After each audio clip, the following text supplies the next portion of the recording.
Ghana for Reverend Sia Dr. Isaac Okuja ni me da sorry a friend CS City Chapel. Anu do not have friend Sia Jan. Ghana Premier League 2019 to 2020 league no. Teams are on the body 18 no nyina on shabre ene na betu to ma kom na make a kire mo. Nti bo modi asa wutie masem so a on fa wa bin bia nko enchichi mu. Na tie nse da misi e kan na me sha se free teams a be call relegation no. Team back one my friend Wild Stars okay so team 5 na call relegation no. On the first 10 matches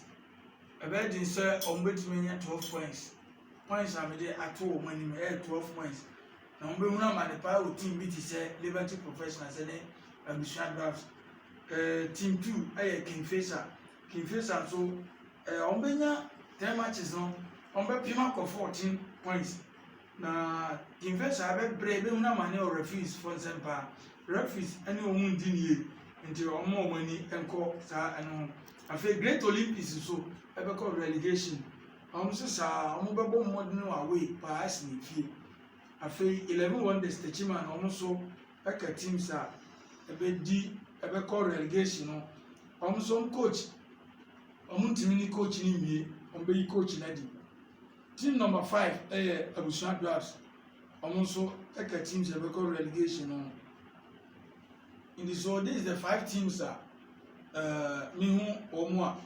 on the free Premier League no emu team bi say Bechem United so ne shebre no oni Abusuan Drafts be share the same destiny ntiti aya kwanche na me kike ka ho de mamu say Bechem United pese of survival na Abusuan Drafts enfa ne shebre na emeso anu entwene nko hye wono na ya onye very careful ni Abusuan Drafts match e woni home on wey na so time Abusuan Drafts be share ne pe Abusuan Drafts the shebre ne sesa they come Chelsea they will struggle our league here be mpa na me say omo home games no erade mu omo enye sa bekum Golden City Park no tawantawo bi ebe koso ewo sa pitch ya make so Liberty Professionals so omo so first 10 games no omo enya ade kra but omo start ya picking from the last 10 games na e dey actually no afei Aduana Stars Aduana so season omo boy no bet for ebe ha omo ewo Aduana doma pa nti doma pen for omo mani ko teams no na omo players no the team no ebe twitwa chacha at this team no ene me be so makam afei number 10 Wafa so omo so no omo ka middle table no omo nko relegation omo league no omo top 4 omo ka ho Elmina Sharks so ka middle league table no omo da mu wasa omo so coach no omo eni ndi ni ekura nti coach ni se ono so etimin ka coach kra wa Elmina Sharks no omo nani na ona the supporters na ebe sorry etia no e won home grounds in the matches over team out of 12 Heart to Folk season here ebe nyina Heart to Folk na league ne ye omo dia Heart to Folk league ne ebe nyina Heart to Folk na league ne ebe ye omo dia nanso dia me hu ni say Heart to Folk will pick 6 points from Kotoko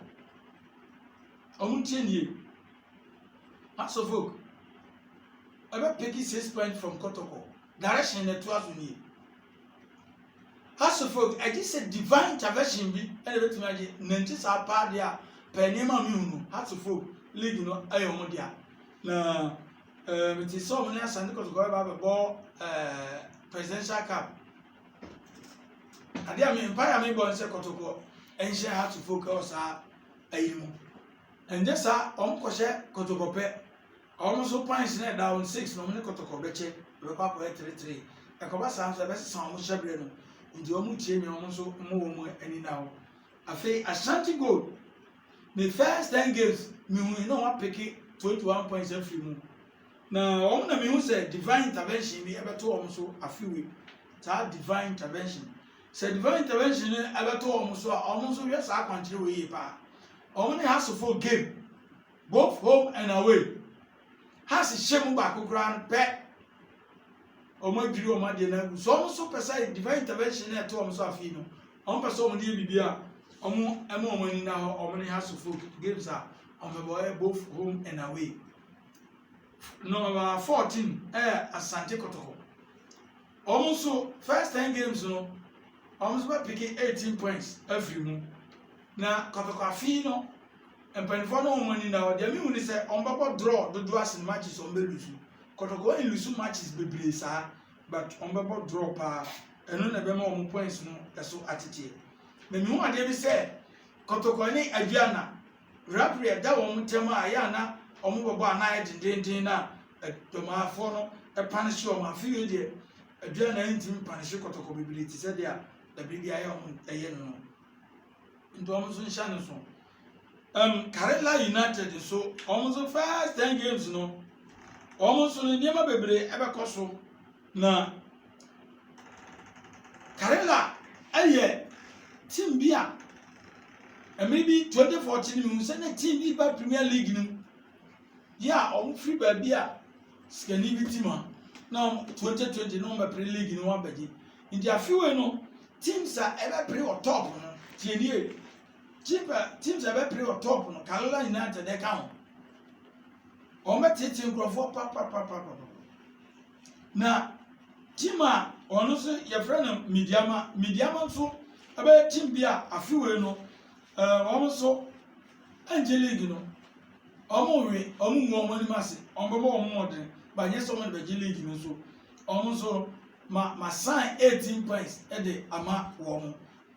na afi no Midiama ɛbɛ disturb big class na ɛwɔ Ghana pa ɔmo bɛhyɛ ɔmo big class. I'm talking about Hatofok, Kotoko, Ashanti Gold ne Karelafoɔ no ɔmo bɛ mu na ma ne ɛwɔ Midiama sɛm team bi te sɛ Dreams FC